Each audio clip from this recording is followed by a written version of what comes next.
Beetlejuice. Beetlejuice. Beetlejuice. It's showtime. What I say is true. Anyone can cook, but only the fearless can be great. I beg your pardon?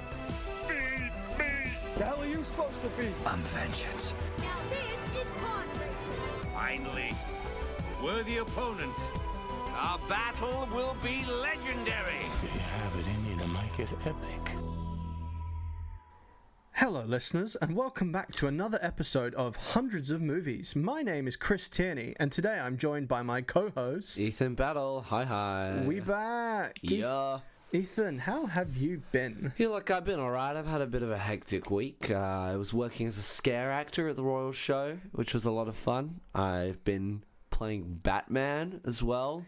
Batman. You know, because I'm Batman, much as everyone else is Batman. We are all Batman.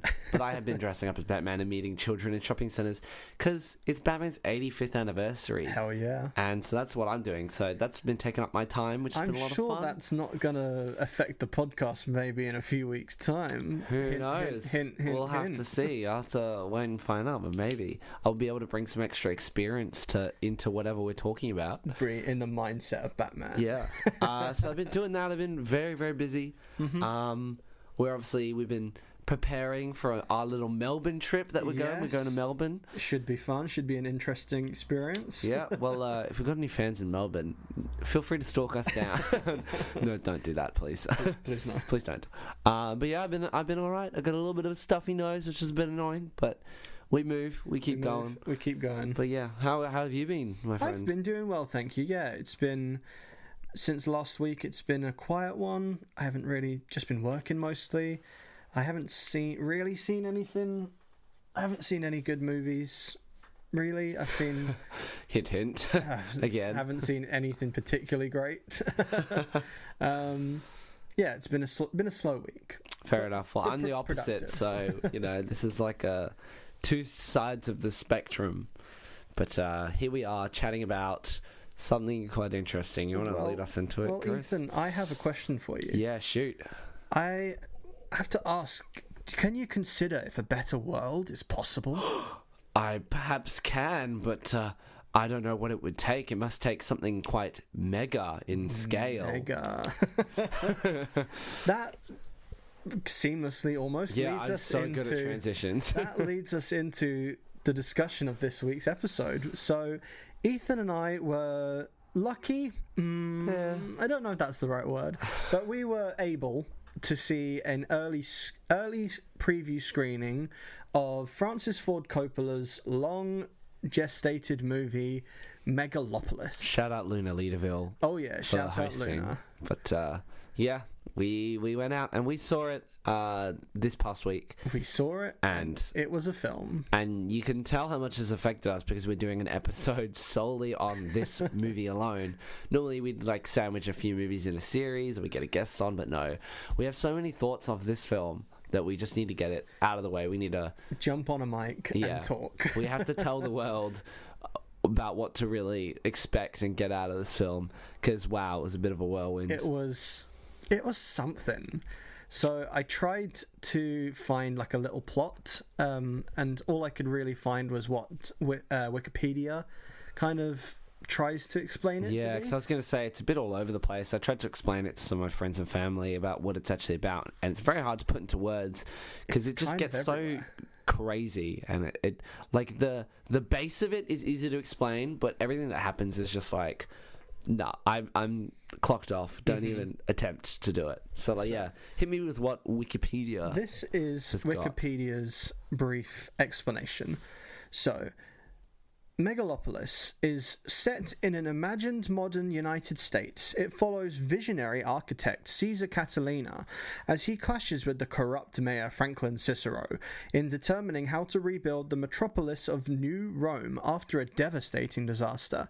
The film also references the characters involved in the Catilinarian, that's not easy to say, conspiracy of 63 BC, including Catiline and Cicero, in addition to Caesar.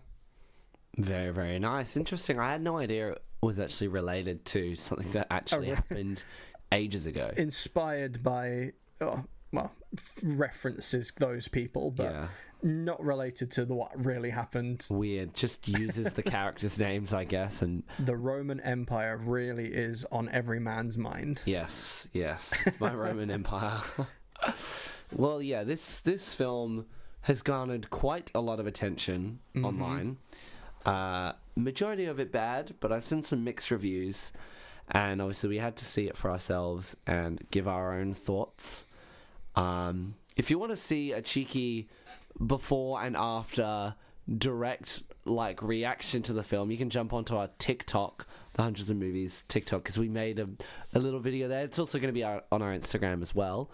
But we did a little this is me before, this is me after, if you want to see how it really did affect us. That's the initial response before the podcast. Before we had time to truly let it simmer in our minds so we can collect our thoughts. I think the car ride home from the cinema was the quietest it's ever been. Just silent, me furiously tapping away, writing down all of my thoughts, because right now in front of me I just have word vomit, just brain stew amount of thoughts that are all just separate from each other of what I thought, because so much happened that it was so hard to recollect what I actually wanted to talk about.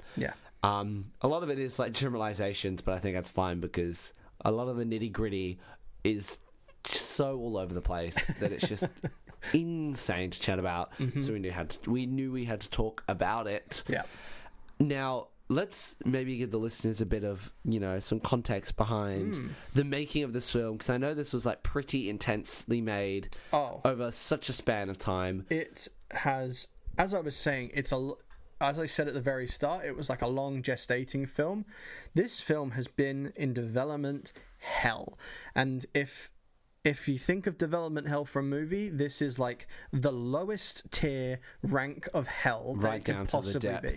Just truly not getting out. So I did a bit of research into it. So the idea for the film was actually first conceived back in 1977. Wow. Which was Lawrence Fishburne, who ended up being in the film, said that on the set of Apocalypse Now, which was between 1977 and 1978, Francis Ford Coppola was actually talking about the idea for this movie all the way back on that set, which is crazy that he's stuck with it for so long. Yeah, it's truly been on this man's conscious constantly. He's just I gotta make this film. I gotta make this film. It's gonna happen. And it has happened, and gotta say, do you regret it? Frankie boy, do you regret it yet? Has it sunk in? First conceived in 1977, but it was 1983 that they actually started developing and writing a script for the film. Preparations for the film, based on his initial ideas from the 80s, began in 1989, so they were actually aiming to film in Rome itself. Wow. Which would have been interesting if they kept the similar ideas for what they had for this film back then. Yeah, considering it was so futuristic, exactly. I would wonder how they would be able to adapt location shoots in Rome to fit the style of the 1989. film. Yeah. But that was postponed to prioritize other projects, as Francis Ford Coppola said he had to pay his debt to Hollywood after a string of box office disappointments. I don't think he's fully paid off his debt. He hasn't paid off the debts. He's still struggling. The debts are actually rising after this struggling. So back then in 2001, they reconceived the film again, and a full script was written, and they had a table read, and they even shot some location footage, which was roughly about 30 hours worth. Wow. Which is a lot. Not too much compared to what they do nowadays, but was what they did. For something that was still in conception at the time, it's crazy that they put so much effort into it. All around New York. So as I said, they did a table read featuring so many people. So they had... Oh, also, I didn't know this, but Nicolas Cage is Francis Ford Coppola's nephew. Oh my god, I had no idea. Nepotism alarm. It makes so much sense. That's crazy. So the cast to the table read was nepotism the Nepo baby Nicolas Cage. Then we also had Russell Crowe, Robert De Niro, Leonardo DiCaprio, Giancarlo Esposito, Edie Falco, James Gandolfini, John Hamm, Al Pacino, Kevin Spacey, and Uma Thurman. Wow. To name a few. So many stars. That's crazy. So Francis Ford Coppola really does have that power to just pull a talent to work with him. People want to work with him. So as I said, they had roughly about 30 hours of location footage shot all around New York, but unfortunately that was all scrapped after the 9/11 terror attacks in September 2001. Yeah. They actually found that they had planned a destruction sequence of Lower Manhattan, which they still have in this film, but bit too close and too on the nose for what was going on in real history. So production on that movie was halted and scrapped. And it was actually around this point that old Frankie Boy himself declared that if he was to ever come back to the project, he would self-finance the film, having become disheartened working within the studio systems. Yeah, well, that's going to come up later, because that definitely ties into how the film is nowadays. Oh, definitely. So once again, in 2019, production began again for this version of the film. And true to his word, Frankie Boy sold a portion of his winery in California and his own money to spend $120 million to fund the film. Wow. But trades are actually reporting it to be closer to $130 million now. But it was true to his word. He funded it, and it was the film got delayed again because of the pandemic. But then in 2021, they began casting, and they finally filmed this long developmented film from November 2022 to March 2023 in Atlanta, Georgia. My man was dedicated. He needed to get this movie done. That's crazy. What is that like in total? That's like 50 years. 77 to 2024? Yeah, that's like just under 50. Let me do some quick Math, because we're terrible off the dome. Well, that's 2042. quick math. 47 years. Wow. 47 years it took him to make this film, and look at it now. Was it worth it? No. Was it worth it? No. It's not too late. Not too late to take it back. Yeah, I gotta say, the effort and lengths he went for this movie really was not, I can't justify it. That's crazy. Wow. Yeah, and obviously, oddly, the fact that Lawrence Fishburne still stuck with it as well upon its like almost initial like conception. Mm-hmm. Wow. Like him, I wonder how he feels right now. Whether he feels ashamed to have stuck with it for so long. Yeah, crazy. We probably should say, if you don't recognize the name Francis Ford Coppola, well, you probably would know him by his movies. He's most famously known for doing the Godfather films. He's obviously Apocalypse Now, like Chris mentioned. Mm-hmm. But yeah, those are like his main films of note are the Godfather films. So you may not know his name, but you probably will know his work. But I think he peaked there, to be honest. I don't think he's done too much else. He's done a lot, but not necessarily successes. Yeah, too much else of note. That's what I was going to say. But I will say, going into this film, I didn't know too much. I remember watching the trailer with you, and we were like, oh, this looks like it's going to make no sense, and it's going to be all over the place. It's either going to be one of the most epic films of all time, or it's going to fall flat on its face. Definitely. And I got to say, it definitely leans towards one of those sides. But yeah, I think Chris knew a lot more than me going into it. I guess what you take out of it kind of depends on what mindset you go in with. Yes, I can definitely agree with that, because I am a bit more active participating, looking into like film festivals and the whole movie side of Twitter. And I found that from the Cannes Film Festival, I couldn't think of the word there, sorry. The Cannes Film Festival, they had put it forward for the Palme d'Or, which they didn't win, unsurprisingly. Yeah. So I'd started to see reviews coming out of it, like, be prepared it's not what you think it's going to be. And so I was already going in with a bit of a downer attitude towards it, which I try not to do that when I go and see films. Obviously, with the age that we live in, people review things, they spoil things with no thoughts. So it's hard to not fully go in on a complete blank slate. But this film, I was going in on a bit more expectations and not necessarily positive ones. Yeah, I have seen a lot online of people not enjoying the movie, and I think if you go in with the mindset of this movie's going to suck, I know it will because other people have said so, you're probably going to just pick at all of its flaws and not look at it from a fair perspective. Like, I remember getting quite annoyed in the cinema because there was this group of guys sat in front of us who just kept laughing at everything that was happening, regardless of whether that was merited or not. It was just, it got so exhausting constantly hearing people giggling at everything that was occurring. Even if it was like justifiable, made sense. And so you could tell those people definitely went in thinking, this is going to suck, I want to make fun of it, which is a shame, because it kind of ruined the experience for me, because it made me think of it in more of a negative light. To the movie's like positive aspects, the first third of the movie I thought was actually pretty decent, like decently strong. I thought it was actually okay. I was involved with the characters. Most of the plot was going along pretty well. It was decently paced. It was interesting. I wanted to see where it went, and I was like, wow, I'm pleasantly surprised. This is actually pretty good. And then as soon as we crossed into that second half, I was like, I take it all back. Take me back to the start when I was actually enjoying it, because it just kind of went batshit crazy. I'd also like to preface, we are just going to talk openly about spoilers in this film. For sure.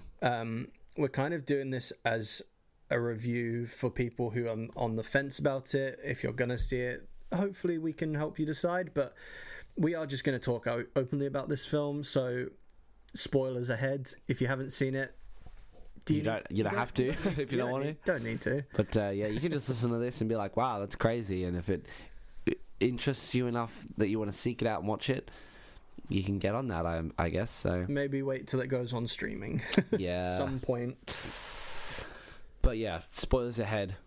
Beware as we delve deep into this film. I think a lot of this film was so close to commenting on, societal issues and classism and, abuse of power and corruption and all of this. And it got very political. And it always got so close to saying something of note that actually mattered, and then it just fell short. They were over and over they again. were dipping their toes into almost a topic, and then they'd go, "Oh no, time to do something completely random." It'd be oh, they're so close to saying something, they're about to say something about the rich and powerful, and obviously using the reflection of how it was in Roman times, especially with the scenes with the gladiators and stuff like that. It was oh, we're getting somewhere. Never mind. They just turn it into some weird fucking montage again.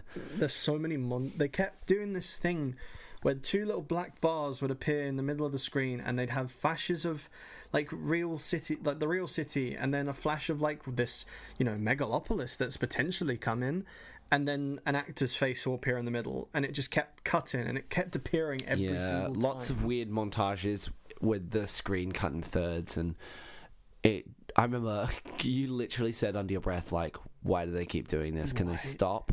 Will those bars go away? Yeah, because they just kept doing it, and it made no sense. It's too many montages, so many so that I was hyper aware of it. And as soon as you're hyper aware of something in a film, they've done it too much. Oh yes. And they didn't progress anything. They just kind of showed what could be perhaps, but I don't give a shit about that. Give me the plot now. Exactly. It's just a bit exhausting with the constant montages, and especially the sequence where Catalina is very drunk and high. Oh, and it's just so... That just didn't end. Yeah, it was just so sick. It made me feel sick watching it, because it was just so sharply edited, and it was all over the place. It was a red and blue lighting scheme, and the camera kept spinning, and Adam Driver was dancing in front of it made no sense. I was like, why is this here? I'd also like to just maybe give a refresh of names and characters just for us. Yes. And for the audience who maybe aren't I've probably aware. forgotten. I've kind of blacked it out of my memory already. That is fair enough, because so did I. So we've got Adam Driver as Caesar Castellina, who is our main focus of the film. Kind of. Giancarlo Esposito as Mayor Franklin Cicero, Natalie Emanuel as Julia Cicero, Aubrey Plaza as Wow Platinum. That is her character's name, Wow Platinum. Shia LaBeouf as Claudio? Claudio? Who knows? It's Claudio. I swear they never say it in the film. They say it so many times, but I thought it says here Claudio. Interesting. John Voight as Hamilton Crassus III, and Lawrence Fishburne as the narrator. He does play another character, and the name was Fundy Romaine. Did you know that, Ethan? I did not know. Very odd names there. He's the narrator of the film, but then he also self-narrates to himself. Yeah, that bit didn't really make sense to me. It was a bit out of place. And like the one thing that did make me laugh was when they were like separating like the chapters of the film, when they just come up with that stone image with the words carved into it, and it literally looks like it was like a render from like Canva or something like that, or PowerPoint. Like, it looks so shit, and I was like, why is this here? The way that ended annoyed me as well, with the ending with the kids saying like the motto or whatever. That was like, what the fuck? It was weird. There was some odd choices throughout this film. It would go so dramatically from having a sequence where it's like, oh, this is like pretty decent, like this is a good movie, like I'm enjoying it, and then immediately stylistically change and give you the weirdest fucking montage ever. And like, it infuriates me how stylistically all over the place this film was. And that's, I think, part of what Coppola wanted for the film, because apparently on set he adopted like an experimental style of filmmaking that like encouraged improvisation on set, and letting actors write scenes for themselves, and he could write scenes for them on the go, on the fly. And I think that's why the film just doesn't feel cohesive at all. Yeah, it's so all over the place, and this is the problem. Frankie, he's the director, he's the writer, and he's the producer. So this man is at the top of the food chain. He's in charge of everything. So he didn't have anyone really to tell him no. That's the main fault of this film. That's why it's so all over the place. It feels like no one told him no. Like, maybe don't do that. Maybe change this. It's like it was his baby, and he treated it, like he had totalitarian control. Yeah, it's over crazy. it. I can imagine he would just be on set and be like, I want to do this. I'm going to put this in there. I like that. Well, they were saying that a lot of the visual effects and art department teams were resigning because they'd render these full things, and on the day of shooting he'd say, actually no, I want to do this differently, and build a full new practical set. I can imagine. That's just so terrible to know that he would have such a lack of understanding of what it takes for like the team to get something ready, and for him to just say, actually no, I don't feel like it. Like, that would have been an awful work environment. I understand a little bit with the script, improvising on the set. Yeah, that makes sense, because that's letting fine. It going, but like screwing around with your art department and visual effects, especially with a film that's so VFX heavy, it's not a good reflection of the film if your creative teams are dropping like flies off of it. Yeah, it's really, really not great, the fact that he was so, controlling over this project. And shout out to my man Zachary Ruane on his Letterboxd review. He's obviously one of the Auntie Donna boys. He has his own podcast, but he wrote a review that I really enjoyed, where he just put, to be fair, if I had $120 million and no notes, I'd probably try to make something like this, which kind of encapsulates it really well. It's just, it's so all over the place, and with no one to tell him no, he just went wild, and it does not work in his favor. It's, you could tell he probably had the mindset of like, this is going to be great, this is going to rock people's worlds, and no, it in fact makes people infuriated and hate the movie. So, you know, from jumping to having statements about, you know, the political sphere and corruption, to then jumping to rich people dance class with a character on the drums. Like, what? That just happened. It's crazy. And like, there would just be things that happen where everyone's like, what am I watching? Yeah. And one of the things that's funny, I think you might have said it before, with us not knowing that Mayor Cicero's character was named, is it Franklin? His name is Franklin. Franklin. It's so funny. This is generally one of the times in the movie that I sided with the people that were laughing at it, making fun, because they get to a point towards the end when Catalina and Mayor Cicero's daughter have a child, and they haven't told Mayor Cicero, and they're like, oh, like, you know, be great for the baby or whatever, and he's like, the baby? There's a baby? And then he's like, oh, if it's a girl, we'll call her, like, whatever. I feel like it's something like Eden or something like that. I have no idea. And it was like, if it's a boy, we'll call it Frank. We'll call it Francis. Yeah, Francis. It was Francis. Yeah, he was like, we'll call it Francis. And everyone just burst out laughing. Everyone just kind of turned to each other, and there was just a moment of everyone going, what the hell? Because we were all on the understanding that, like, Francis Ford Coppola put his own name as the baby film. into the film. We didn't realize that it was, like, being named after, like, Mayor Cicero, whose name is Franklin. And that was genuinely so funny. And it just shows the lack of communication with, like, these minor little details. Oh my gosh, that actually made me laugh out loud. Because I think that was... They hadn't actually at that point in the film said that his name was Franklin, or like Frank or Francis or anything like that. So it felt like he was putting his own name into it. I think it was like 2 scenes later where someone said, Franklin. It was like, huh? What? What? Because like they said like we'll name it Francis, and then the mayor just started to freak out. We're like, why is he like mad? Is it because of the baby? I was like, no, because it's like they're naming him after him, and like it was weird. And like even on that, there was so many just odd throwaway lines. Obviously, that must have been because the actors were improvising.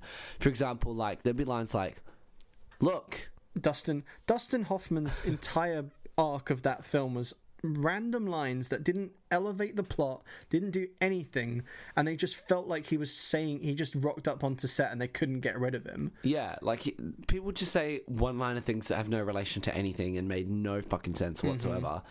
And it was just like, you just watch and be like, what? Why is that in there? It would be like a flash of his character going, this is happening. Yeah. And it wouldn't go back to him. And then he just died off screen. So weird. It just like also goes hand in hand with the minor plot aspects that or like characters that serve no purpose, make no sense, like with I don't even remember his name, the old guy who owns the bank. Hamilton, with him shooting a bow and arrow, being like, look at my boner, and then he like shoots Aubrey Plaza's character and Shia LaBeouf's character. Wow, Platinum was so pointless to the film.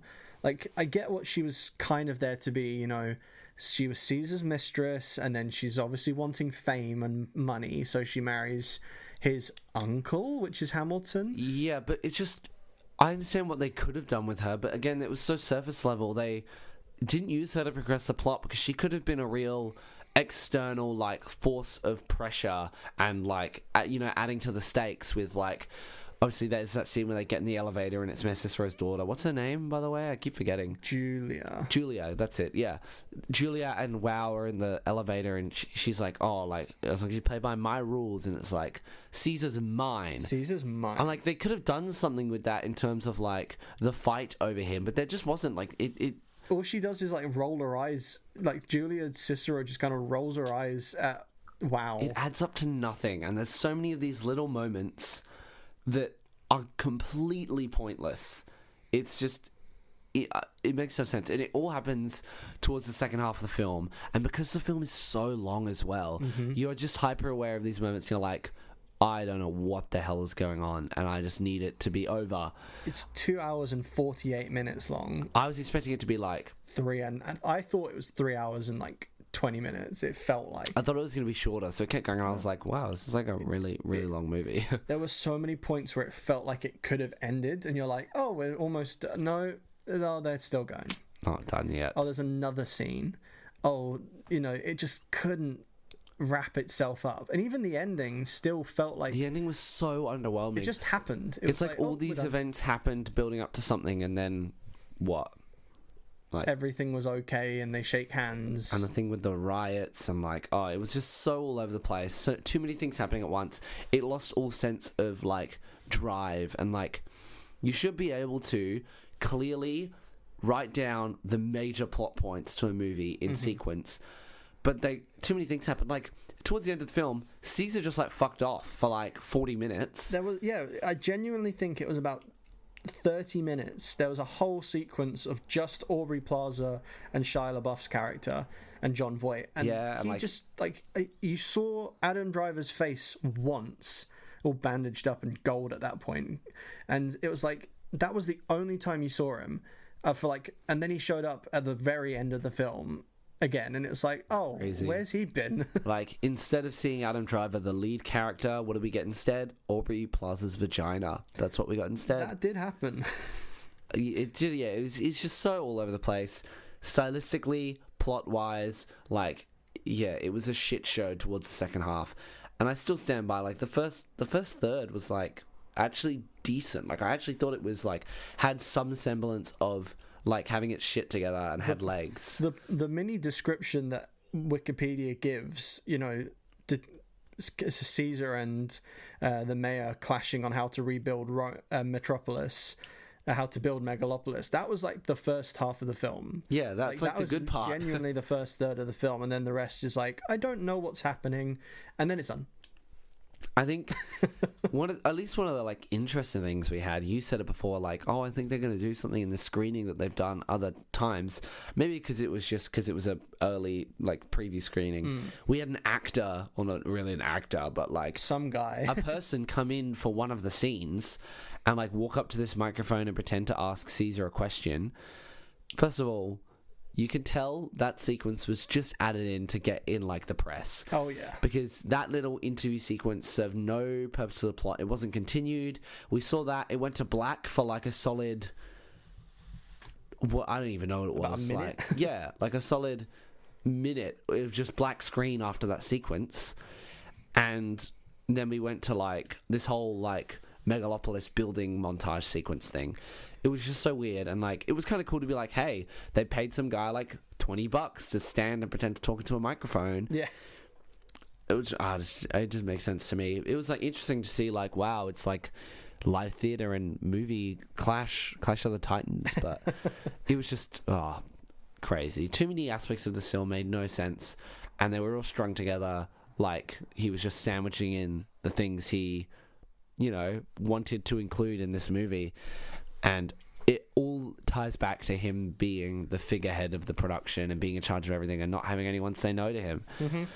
So, and another point that I really just couldn't get on board with, that was marketed in the, it was the very first thing you see in the film and the first thing you see in the trailer, is Adam Driver's character having the ability to stop time. Oh, we haven't even scratched the surface on this as well. Oh my gosh. I thought it was going to be something like integral to the plot, because he can stop time. What does that mean for an architect trying to build the future? Yeah.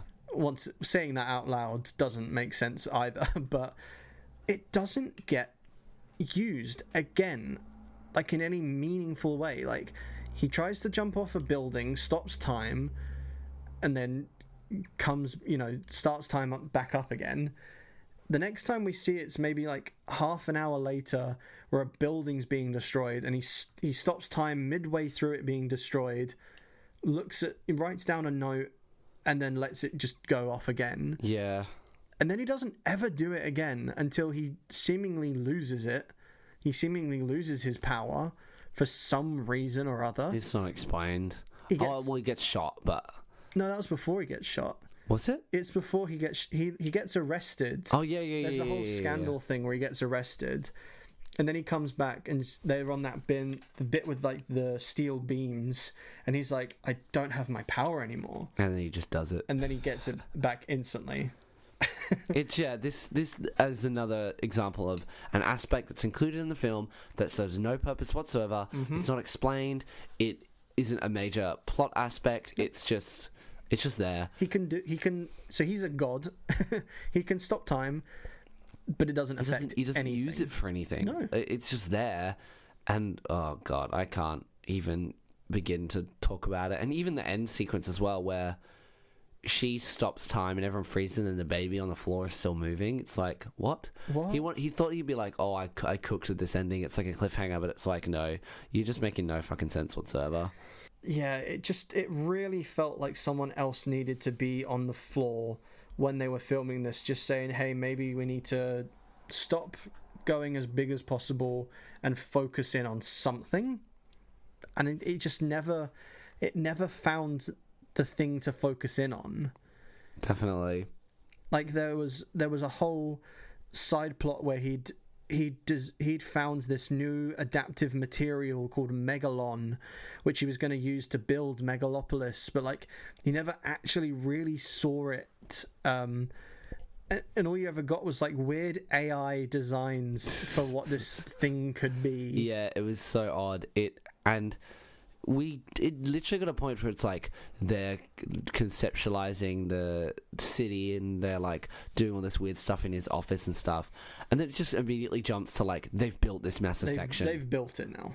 And it's like it's so hard to explain. Like we kind of get a backstory as to what the material even is, but not really. It's like something to do with his dead wife. His wife was like designing it or something, then she died, and that's what was able to like lead him into like advancing. And like even trying to find a plot to do with this film, it's so difficult to try and explain it. I think it all comes down to, in the title it says like a Megalopolis, a fable, and I think those two little words, a fable, really just give the film a tad too much leeway in terms of like what it's allowed to include and like comment on and like the overall themes and stuff, because it just gets far too like far-fetched and too big for its boots, and it explores way too much, and it has no semblance of clarity or train of thought. It's just all over the place, and it's like, but it's a fable, and it's even on the poster nonsense. It's like Francis Ford Coppola's Megalopolis, a fable. Yeah, it's like,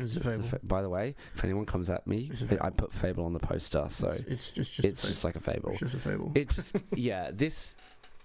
it just annoys the hell out of me how nonsensical this movie was, and the more I think about it, the more I dislike it. Like I came out being like, oh, I thought that was like okay, like it was underwhelming, but it was okay. That was a difference between the two of us. I was straight away just like, I don't like this. Yeah, because I was like, you actually were, making points. I was giving it a chance, like the first third, I was like, this is like a 3-star movie for me. Like this is decent, and then I just slowly watched those stars disintegrate. They were fading and crumbling. And I think on my letterbox right now, I've given it a 2.5. But honestly, after chatting about it and thinking about it more, I think I need to drop it back down because, yeah, I gave it a 2.5. I literally need to drop this. I'm being too generous.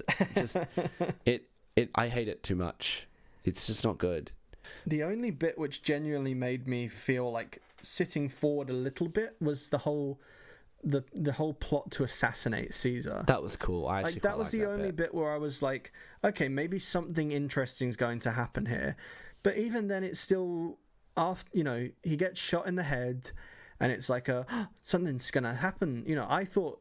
I genuinely think if they'd killed him off, it could have been better, because then it's like they had the whole idea to rebuild the city, but then nothing ever came from it. What does that leave society in? But it didn't. He survived, and he got the megalon put in his head, and he looked like he had a golden skull for a moment. And then nothing else really happens. He gives a speech on TV to like say, we're going to do this now. Even the mayor is like, oh, cool, he's going to actually build the thing now. Yeah. And then it's just kind of done.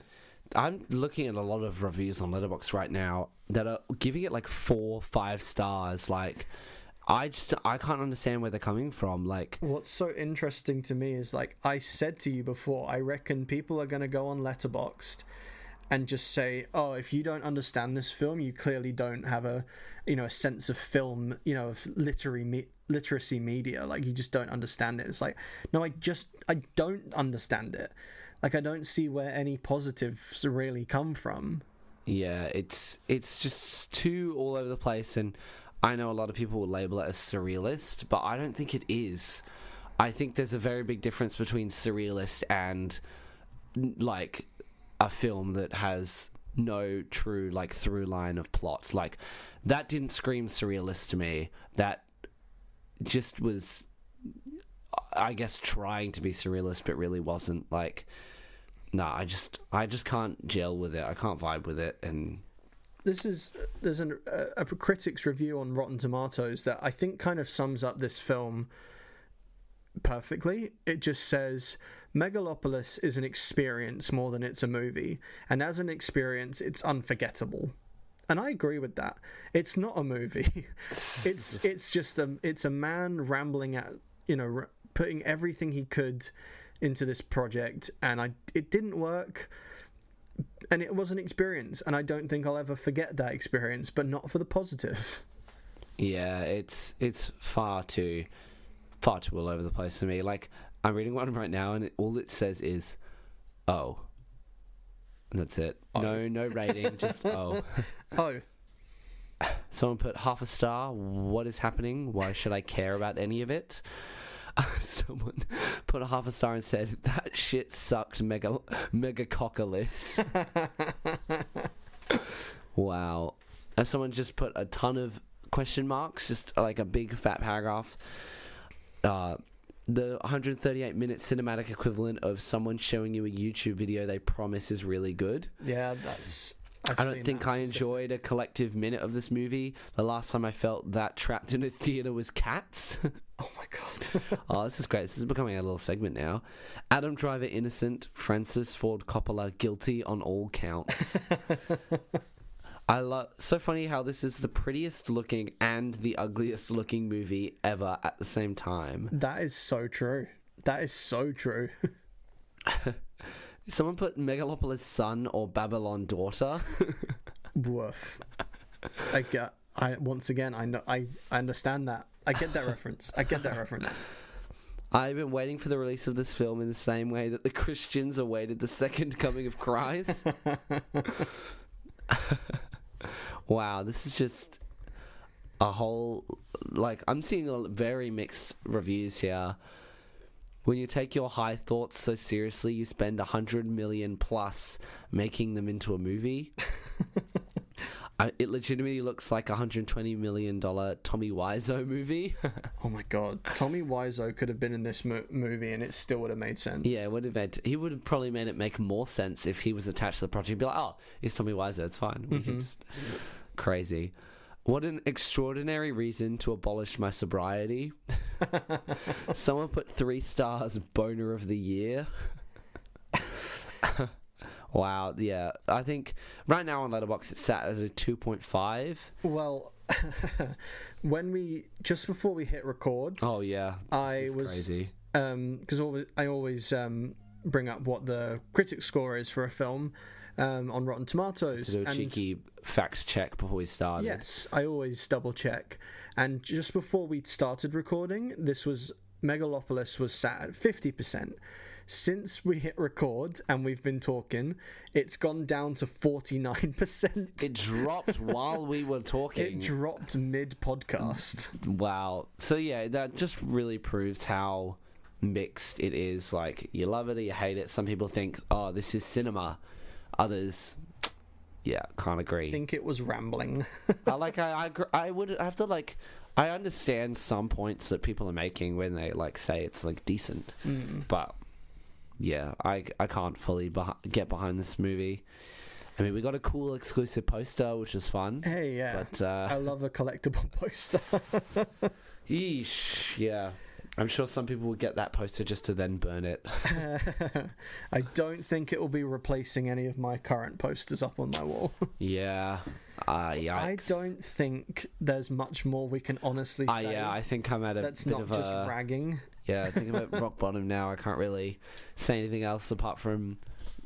It was a movie. That exists. It was an experience. And this is a monumental occasion for us. First podcast where we talk about a movie we don't like. We didn't like. We really didn't like. So, yeah. Well, it's really interesting. To kind of wrap up our thoughts on Megalopolis, I rated it 1 star. I gave it a singular star. I still think that I've seen a worse movie this year. Well, you did. What was that? Would you say? So I saw a film called Afraid, which Was this the AI one? The AI one. Not I good. still think that's the worst film I've seen this year. Wow, fair enough. And Madam Web. I haven't seen that, and I don't think I ever will. I don't want to. Fair enough. I obviously, like I said, I did initially rate this film 3. Wow. Like in my head, like when I was watching it, as we were going on, this is what I do now. I actively think, what would I rate this on my letterbox? And the first thought I was like, this is like a decent 3. And then it slowly, as I said, like disintegrated my stars. I did have it as a 2.5 when I got out. Oh yeah. But I think I've just dropped it down to a 2 because it's just a bit. Yeah, I think I might even drop it again because, like, going off the rating system we do use from FC Barcelona, Shout out. 0.5 star awful, 1 star bad, 1.5 tolerably bad. Holy cow. 2 is forgettable. Actually, yeah, I'm going to drop it down to 1.5 right now as we speak. Because it's tolerably. That is a really difficult. It's a hard word to say. Tolerably Bad. 1.5 from me. So there, it's not great. You can watch it if you like. Maybe get drunk with your friends and watch it and take the piss if you like, because that would be a little bit more entertaining. I genuinely can't wait for the drinking game rules for this film to come out, because I know it'll be brilliant fun. Yeah, so rough. It was rough. We got through it. I think we managed to mostly convey all of our thoughts. And let's just like cleanse our minds with a nice Rotten Tomatoes guessing. Oh, I think before we even do that, I think just to have you got a better way to detox? I feel a good way. We've been very negative. Let's talk about things we are excited for. Yes. So obviously we're in the back half of 2024, the year of our Lord 2024. So I just thought maybe just to get some thoughts, feelings, what are you looking forward to for I will say, before we move on, because you obviously said that the worst film you saw this year was Afraid, and then maybe have a quick scroll to see what I've seen this year that I thought was personally bad. And I will say, I don't often rate movies very low because I seem to enjoy most of them. It would take a lot. The ones so far this year that I've rated low, the lowest I have gone is 1.5 stars so far. We've got Godzilla vs. Kong, The New Empire, I thought was 1.5 star, as well as, obviously, Megalopolis. And then the second lowest I've also got, I had Priscilla at 2 stars. That wasn't great. Twister at 2.5. Twister or Twisters? Twisters, I should say. Sorry, the new one. Twisters was 2.5. And like the rest has like been not too bad, but those are the ones that really weren't great. But yeah, going on to things I look forward to sort of, help me sleep better at night. I'm looking forward to, some of these were trailers we saw waiting for the film to start. Memoir of a Snail. Oh, that looks film looks really beautiful. nice. It looks like it could be quite heart-wrenching. I love a good stop-motion film, and an Aussie stop-motion film at that is pretty great. Hell yeah. It has a really cool vibe to it. It's kind of Burton-esque. I quite like it. That'll be a good one to watch. I'm excited for Wicked Part 1 coming out soon. I think it's November it's coming out. Yes. That'll be exciting. I'm excited for A Different Man with Sebastian Stan. That looks really, really good. I really want to see that in cinemas. Getting good early reviews. Yeah, I really want to see that. And then one that's not necessarily a new movie. It's coming back to cinemas. Shaun of the Dead is coming back to 20 cinemas. bloody years. I'm so excited. It's one of my favourite movies. I really, really love it. I'm excited to see that in cinemas because I've never seen it in cinemas before. Same. So it'll be good. We'll obviously have to go together. I reckon we can do a cheeky Cornetto trilogy episode. Absolutely. I'm excited for that to come to cinemas as well. So those are a few of my picks I'm looking forward to. Hell yeah. What about you? So I've got obviously Joker's out in a few weeks. I'm looking forward to it. Polarizing reviews, I will say. Interesting. I'm very, very excited for Superman, the Christopher Reeve story. That looks great. Documentary on Christopher Reeve.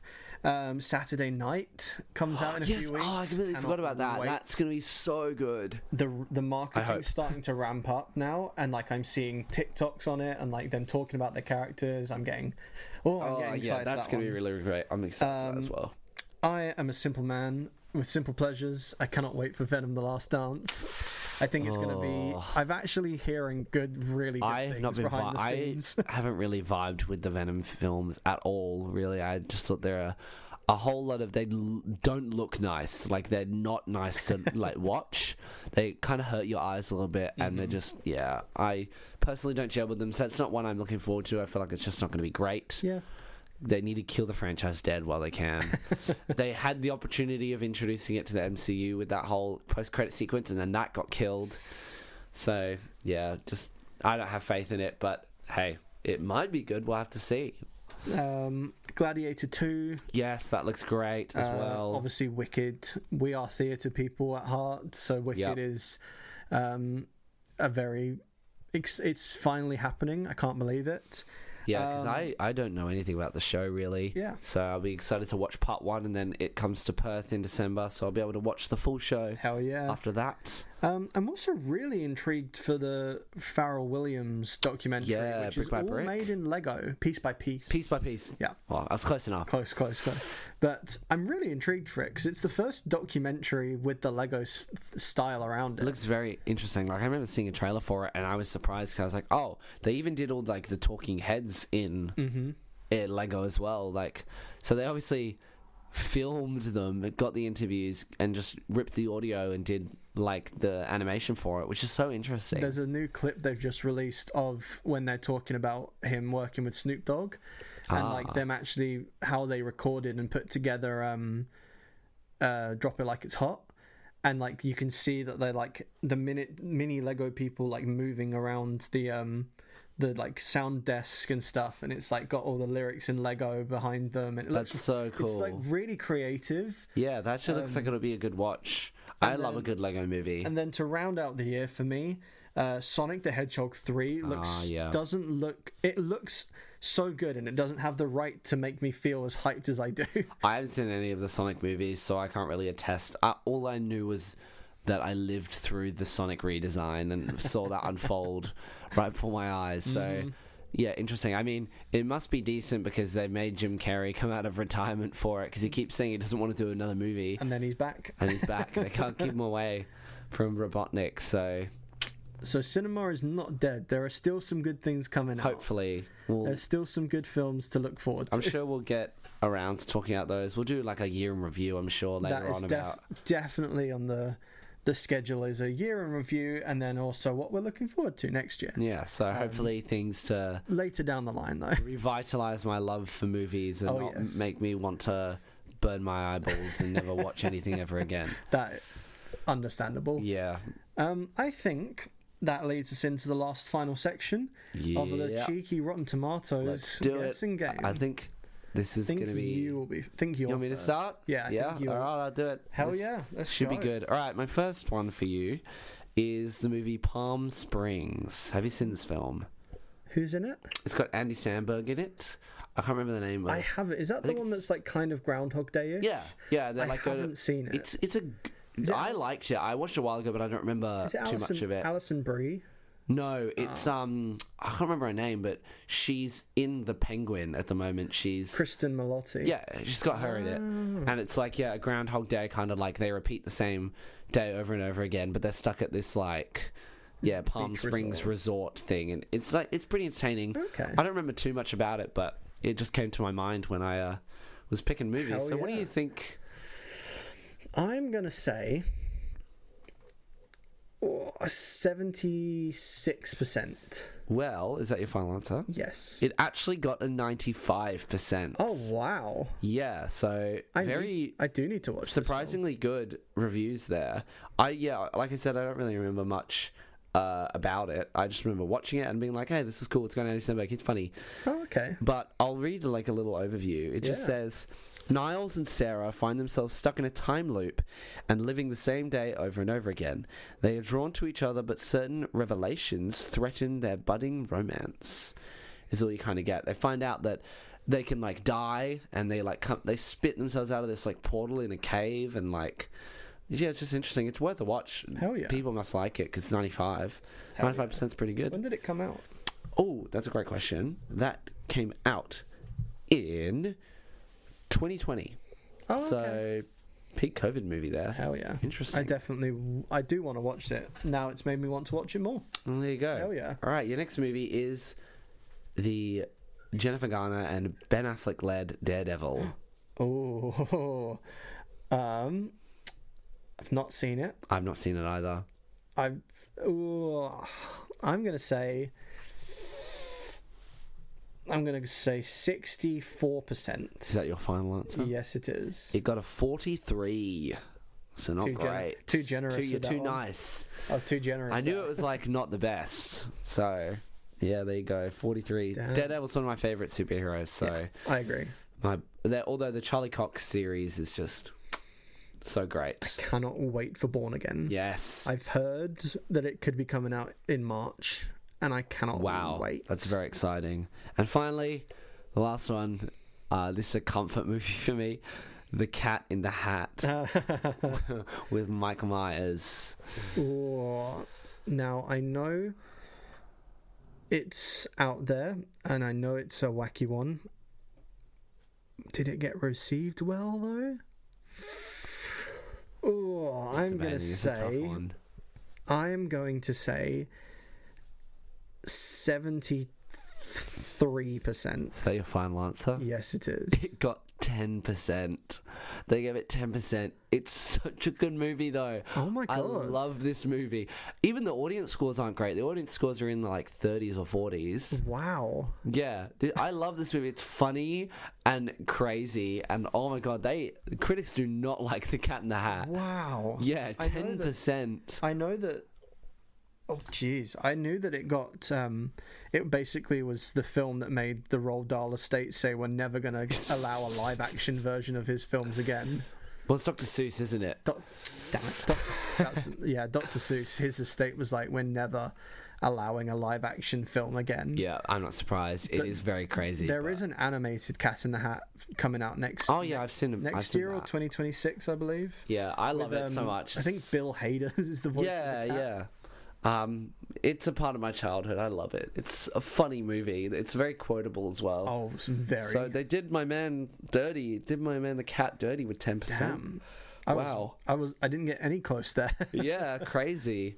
Okay. My turn. All right, hit me. We are going off strong with Cloudy with a Chance of Meatballs. Ah, okay. I rewatched this the other day. Literally last night. I watched this last night. Good film. I love this movie. I'm going to say it's got a 92. Final answer. 85%. Not bad. I was going to do 80s, but I was like, I like it, so I'm going to give it a bit higher. I agree. Not bad. It's a good movie. I quite like it. The sequel's not too bad. It's all right. Not as good, but definitely still fun. The villain's cool. Oh, yeah. What is his name? Like Chester V? Chester V. Yeah, I love that. Evil Corp. Okie dokie. Next pick, we've got Us from 2019. Ah, okay. Interesting. Us is a great movie. Love Jordan Peele. I'm going to give that a 96. Final answer. 93. Ooh, your guess from Cloudy with a Chance was the right guess for this one. Oh, damn. Right guess, wrong answer. It's a good film. I do love it. Yes, it's a very strong film. All right, And what's your last one for me? My last one, also from 2019. Ooh. Cats. Cats? Oh, no. Oh, okay. I know it's bad, but how bad? How bad? Oh. Jellicle 7% final answer. 7%. It's a Jellicle 19%. 19? It does not deserve that high. Oh my god. Jellicles get. I was just thinking, like, is it single digits? No, unfortunately, No. just a little bit more. Damn, what's the audience score? Do you have that on you? I'd love to know what the audience thinks, because I feel like the audience would be far more critical than the critics, but we'll have to see. I remember watching this and just thinking, like, what am I watching the entire time? Audience popcorn. It's actually now called the popcorn meter. Oh, okay. It's 53%. How is it so high? That's crazy. Higher than Cat in the Hat. I know. Damn. That's insane. Wow. Well, you threw me a curveball there with some of those. Well, that was an interesting negative episode. Yeah, negative discussion. I need to, like, go and frolic in a field or something to make myself happy. You need to watch something fun. Yeah, honestly. Jeez. That's one of the first, like, really bad movies that I've seen in a cinema. Because normally bad movies, I hear about them and then I just avoid them and I just don't watch them. Well, I'm so sorry for dragging you along. Oh god, I'm gonna put that in my, like, death note. I'm just gonna say, by the way, in whatever circumstance I died, blame Chris because he brought me to the Megalopolis screening. Chris made me watch Megalopolis. The worst. I would not wish that on my worst enemy. Nope, neither would I. Oh, well, that wraps us up then. I think it does. So you can follow me on all social medias at Chris_thing2, and you can follow me on Letterboxd at Apollo the Cookie. Where can the lovely listeners find you, Ethan? You can find me on Instagram at Ethan_battle, and I'm on Letterboxd at _Ethab_. You can just check us both out, see what we've been watching, because we watch a lot more than what we say on this podcast, obviously. Definitely. And also, check the Hundreds of Movies podcast to follow on majority of platforms. We're going to post, obviously, a cheeky video, cheeky TikTok. It'll be on the Instagram as well about our live reactions to Megalopolis. So we're finally active on the TikTok, which is great. Join our Discord if you want to maybe recommend some movies to us. You know, you want us to watch something specific. Share any trailers with us. You know, feel free to DM us as well. Love to see that. Leave us a review on any of the podcast sites that you follow us listen on to there. us on. You know what you got to do. And I think that's been an episode. Yeah, all done. Well, we'll see you guys next week. We've got a pretty fun episode coming up. Good one coming for you guys for sure. So we'll see you on the next one. See you soon. Peace. Bye.